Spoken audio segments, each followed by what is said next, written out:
pessoal do Projeto X, o projeto que multiplica as suas chances de aprovação. Prazer estar aqui com vocês novamente. Eu sou o professor Paulo Tasso, de História, e hoje eu tenho o prazer de estar participando desse quadro maravilhoso que é o Parabéns.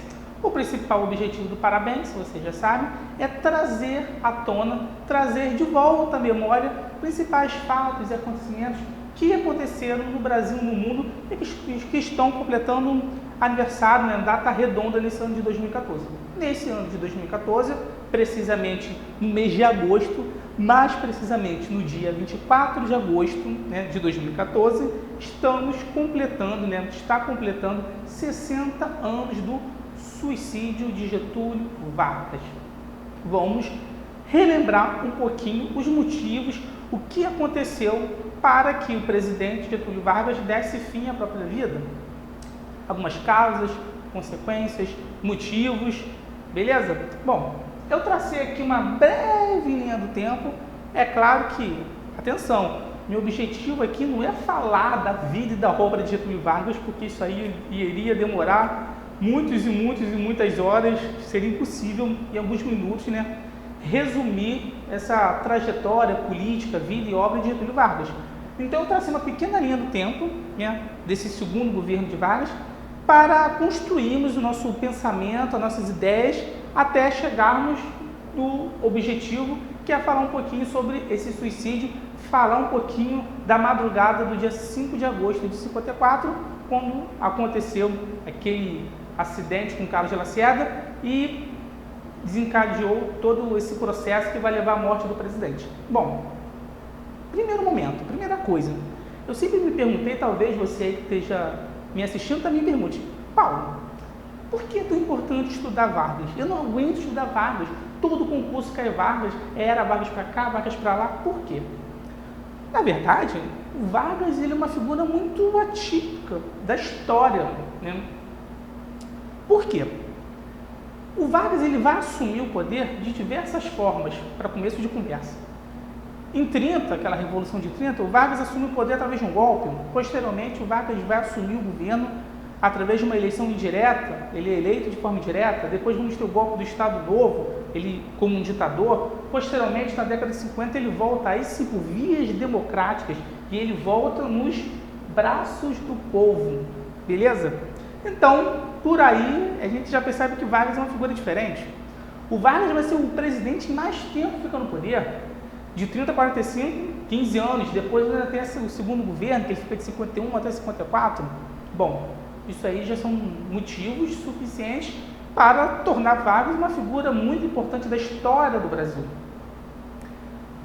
Vargas tinha algumas características, nacionalista, populista, pai dos pobres, mãe dos empresários, muitos adjetivos cercam a figura de Getúlio Vargas.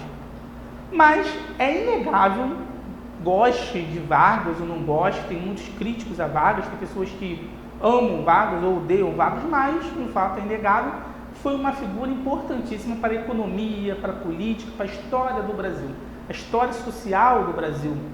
Beleza? Bom, vamos começar aqui a nossa linha do tempo. Em 1950, o Vargas ele vai fazer uma grande campanha. Vargas vai rodar quase todas as cidades do Brasil, cidades, estados, fazendo diversos comícios, sempre exaltando seus feitos, sempre exaltando esse lado nacionalista, exaltando o trabalhador, direitos aos trabalhadores. Lembrando que antes de Vargas, os trabalhadores eram vistos como um caso de polícia. Lembra lá o período da Primeira República? O Vargas ele vai dar direitos para esses trabalhadores. Vargas vai criar uma série de medidas trabalhistas, leis trabalhistas, proteção a esse trabalhador. Não é difícil de imaginar que os trabalhadores amavam e idolatravam Vargas. Bom, em 51 ele volta, já em 1952 ele vai criar o Banco Nacional de Desenvolvimento Econômico, que o nome já diz, visava desenvolver a economia do Brasil. O Vargas ele não queria ficar tão dependente do capital externo, não queria ficar tão dependente dos Estados Unidos. Os Estados Unidos vão gostar disso ou não? Claro que não. Em 52 também, Vargas vai criar a lei de remessas de lucros, ou seja, as grandes corporações, as grandes empresas que estão instaladas no Brasil só vão poder enviar 10% dos seus lucros para o exterior. O restante fica aqui. É claro que isso aqui não vai agradar em nada os grandes empresários, empresas dos Estados Unidos.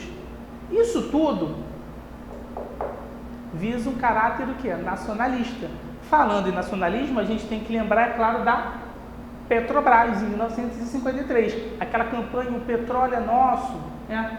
Além da Petrobras, também em 53, Vargas o ministro do Trabalho, na época, o João Goulart, o famoso Jango, vai apresentar uma proposta de aumento de 100% do salário mínimo. Proposta essa que Vargas vai implantar posteriormente. Lembrando que todo ano, no dia 1º de maio, né, Dia do Trabalhador, o Vargas fazia um discurso maravilhoso e anunciava uma nova medida, um novo ganho para o trabalhador. Bom, a gente percebe que isso aqui é um grande medida nacionalista. Lembrando ainda que Vargas, a Eletrobras também vai ser da época de Vargas. Ou seja, o Vargas está querendo desenvolver setores estratégicos, né? Energia, indústria, educação. Desde lá do início, o Vargas vai investir muito na educação, em todos os níveis da educação. Tranquilo? Então a gente consegue já perceber um forte nacionalismo de Vargas. Isso é bem latente desde o início, né? A soberania nacional. Beleza? A gente fala muito em JK, industrialização, mas quando a gente fala em industrialização, no primeiro momento, a gente tem que lembrar de Vargas. Tranquilo? Bom, mas onde eu quero chegar? Qual é o grande objetivo dessa aula? Fique tranquilo que esse segundo governo de Vargas, principais medidas, a gente vai ver lá no nosso curso, né, extensivo, mais à frente, tudo bonitinho, né? O grande objetivo de hoje é falar disso aqui, ó. 1954. O que aconteceu na madrugada do dia 5 de agosto de 1954? O famoso atentado da Rua Tondeleiro, ou seja, atentado à vida de Carlos Lacerda. Carlos Lacerda, né, da UDN, grande inimigo de Vargas, né, um arqui-inimigo de Vargas, grande opositor de Vargas, sofrerá uma tentativa de assassinato. Membros do governo de Vargas já diziam, já circulava ali no Palácio do Catete, que teriam que dar um jeito em Vargas, um jeito em Lacerda. É claro que aí tem alguns, né, as pessoas questionam, Vargas sabia desse atentado, Vargas não sabia? Bom, muito provavelmente o Vargas não seria ingênuo a ponto de mandar matar Lacerda. Até porque tem uma frase brilhante de Vargas que diz mais ou menos assim, antes o meu inimigo número 1 era Lacerda. Hoje, Lacerda é meu inimigo número 2. O meu primeiro inimigo é aquele que atentou contra a vida de Lacerda e destruiu o meu governo. Ou seja, na verdade, foi uma grande, vamos dizer assim, bola nas costas de Vargas, né? Quem arquitetou todo esse plano que vai ser devido a esse atentado que vamos ter a ruína do governo de Vargas. Bom, o que aconteceu nesse atentado da Rua Tondeleiro? O Lacerda, ele tinha saído de um comício ali por volta do bairro da Tijuca, no Rio de Janeiro, e por volta devia ser meia-noite e pouquinho, já na madrugada do dia 5, ele desce, né, em frente ao seu prédio, na Rua Tondeleiro, número 180, em Copacabana, no Rio de Janeiro. Ao descer do carro, ele é alvejado, troca de tiros, vários tiros são disparados, né, na direção de Lacerda. Lacerda, nesse momento, estava acompanhado do major da aeronáutica, seu acompanhante, Rubens Vaz, estava acompanhado também de seu filho, enfim. Só que nessa tentativa, quem é que vai morrer? Rubens Vaz. Olha o problema, um major da aeronáutica, um militar, um oficial das Forças Armadas é alvejado e é morto. Quem é que matou? Getúlio Vargas. É isso que Lacerda vai dizer para a grande mídia, para a grande imprensa. Acuso somente um homem, e esse homem chama-se Getúlio Vargas, dizia Carlos Lacerda. Bom, vai ser instaurado um inquérito policial, investigações, vai ser instaurada a chamada República do Galeão, onde a aeronáutica, afinal de contas, foi um militar, foi um oficial da aeronáutica que morreu, né? Por isso, Galeão, devido à base do Galeão, a aeronáutica vai tomar conta desse inquérito, né? Vai ter forças, vai ter autonomia para investigar o caso Bom, as investigações vão rolar, não vou dar aqui mais detalhes, enfim. Vai chegar ao ponto que Gregório Fortunato, o Anjo Negro, chefe da guarda pessoal de Vargas, vão descobrir que ele, Gregório Fortunato, está ligado a esse acidente, a esse atentado da Rua Tonelli. Foi Gregório Fortunato que vai contratar ali um pistoleiro para dar fim à vida de Lacerda. O pistoleiro é Alcino Nascimento. Mais tarde vamos descobrir também o Climério, Climério de Almeida vai ter envolvido também nesse caso. Ele também fazia parte da guarda da segurança ali de Getúlio Vargas. Bom, enfim, um membro da guarda pessoal de Getúlio Vargas está ligado ao crime. Logo, Getúlio Vargas está ligado ao crime. Esse foi a ligação dos fatos. Tranquilo? Bom, aí tem mais observações que eu quero fazer. Lacerda, claro que tentaram matar Lacerda? Sim, óbvio. Porém, Lacerda era uma figura um pouco teatral. Diziam que cada versão que ele contava, né, do ocorrido era uma versão diferente. Ele chega ao hospital, Hospital Miguel Couto, do Rio de Janeiro, com um ferimento a bala no pé. Dizem, reza a lenda, que ele deu um tiro no próprio pé. Enfim, o curioso é que ele sai posteriormente do hospital com a perna, acho que com gesso, enfaixado, um curativo bem superficial. É engraçado, né? Que o camarada que toma um tiro no pé, bom, eu não sou médico, mas acho que ninguém precisa ser médico para saber que não é um ferimento qualquer, um tiro no pé. Enfim, vamos procurar o prontuário, o raio-x. Cadê? Cadê o prontuário, o boletim médico, raio-x, radiografia de Carlos de Lacerda? Sumiu. Nossa, sumiu. Supostamente sumiu. Enfim, a bala que matou o Rubens Vaz da Aeronáutica, né, era de calibre 45, né, um revólver 45. Aí, o Carlos de Lacerda, no acidente, ele estava armado, pediram a arma do Lacerda para investigar. Lacerda entregou a arma? Não. A arma do Lacerda, se eu não me engano, era de calibre 38. Aí vem a pergunta. Lacerda disse na época que foi alvejado por uma bala, só podia ser de 45, né? Mas imagine um tiro de calibre 45 no pé. Eu acho que iria fazer um pequeno estrago, ou não é? Que não foi o caso. Então, reza a lenda que foi Lacerda que deu um tiro no próprio pé com a sua própria arma. Por isso que, claro, que o Lacerda não iria querer entregar a arma para averiguação. E é claro que é por isso que a radiografia e o boletim médico sumiu. Bom, não importa. O importante é que tem um cadáver. É um oficial. É o major da aeronáutica. Bom, isso tudo já é motivo suficiente para o governo de Vargas não conseguir manter, para Getúlio Vargas não conseguir se manter no poder. Bom, aí a galera pergunta assim, poxa, mas Gregório Fortunato, né, o Anjo Negro, ele traiu Vargas? A gente tem que entender o seguinte, Gregório Fortunato, ele tinha uma relação muito próxima de Vargas, eles foram criados juntos, a família de Vargas tinha uma proximidade muito grande com o Gregório. Gregório tinha uma verdadeira admiração por Vargas. E Gregório, né, todos os indícios indicam que ele agiu sozinho, não foi a mando de Vargas. Teve até um embolo aqui que diziam que o filho de Vargas também estava envolvido nesse caso, o Lutero Vargas.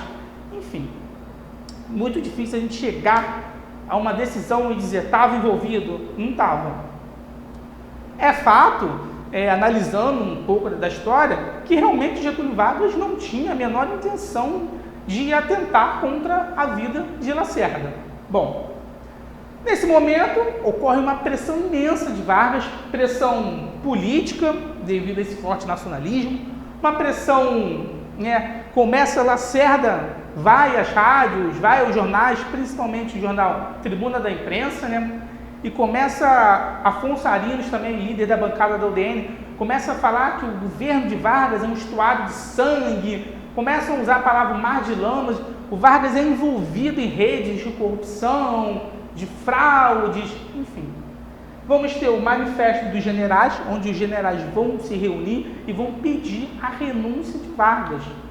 Apesar da grande força, da grande figura que é Vargas, já não tinha mais força para sustentar no poder. Bom, Vargas sempre mencionava a seguinte frase: se me quiserem depor, só encontrarão meu cadáver. E é isso que vai acontecer às 8h30 da manhã do dia 24 de agosto de 1954. Getúlio Vargas, com seu famoso pijama listrado. O que é estranho é que Getúlio não ficava andando pelo palácio ali do Catete de pijamas. E nesse dia, membros ali que estavam no palácio relatam que viram Getúlio andando pelos corredores de pijama. Ele teria ido até o seu gabinete, pegado, ele pegou uma arma, que não sabia também que Getúlio tinha essa arma, foi para o quarto e, quando escutaram um tiro, Getúlio já estava com meio corpo para fora da cama, o sangue jorrando, era o fim. Getúlio ainda teve uma sobrevida ali, cerca de 10, 15 minutos. Alzira Vargas foi a primeira, uma das primeiras a chegar no local, enfim. Getúlio, quando morre, ele deixa ao lado a famosa Carta Testamento. A Carta Testamento, que talvez seja um dos documentos mais importantes da história do Brasil. A Carta Testamento, que é uma verdadeira aula de história. No final desse vídeo eu vou colocar na íntegra a Carta Testamento. Por favor, leiam. Tem passagens importantíssimas.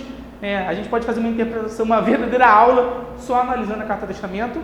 E Vargas, ao praticar esse ato, vamos dizer, esse último ato da vida de Vargas, ele menciona a famosa frase que todo mundo conhece, que é: saio da vida para entrar na história, e realmente entrou na história. Bom, após a morte de Vargas, no Rio de Janeiro teve uma grande agitação, cerca de 3 a 4 dias, a galera indo nas ruas, tacando pedra na UDN, tacando pedra na residência de Lacerda, que nesse momento fugiu. A embaixada norte-americana também, toda destruída, a galera na rua chorando, com cartazes de Vargas. A sede do jornal O Globo também, que fazia forte oposição a Vargas, foi toda destruída, a galera invadiu, quebrou, destruiu tudo, queimou edições dos jornais, derrubou caminhões, foi um verdadeiro caos nas ruas. Bom, com isso, aí dizem também, o outro lado da história, que com esse ato Getúlio Vargas adiou em 10 anos o golpe militar. Posteriormente, 10 anos mais tarde, em 1964, nós vamos ter a ditadura militar. Só lembrando que se os militares pretendiam naquele momento, em 54, armar um golpe, ficou impossível. A gente não consegue implantar uma ditadura, não consegue dar um golpe sem o apoio popular. E nesse momento, militar nenhum iria ter o apoio da população, que estava chorando, que estava sentindo a perda de um grande político, de uma grande figura pública. Beleza? Galera, espero que vocês tenham gostado. Até a próxima. Abraço.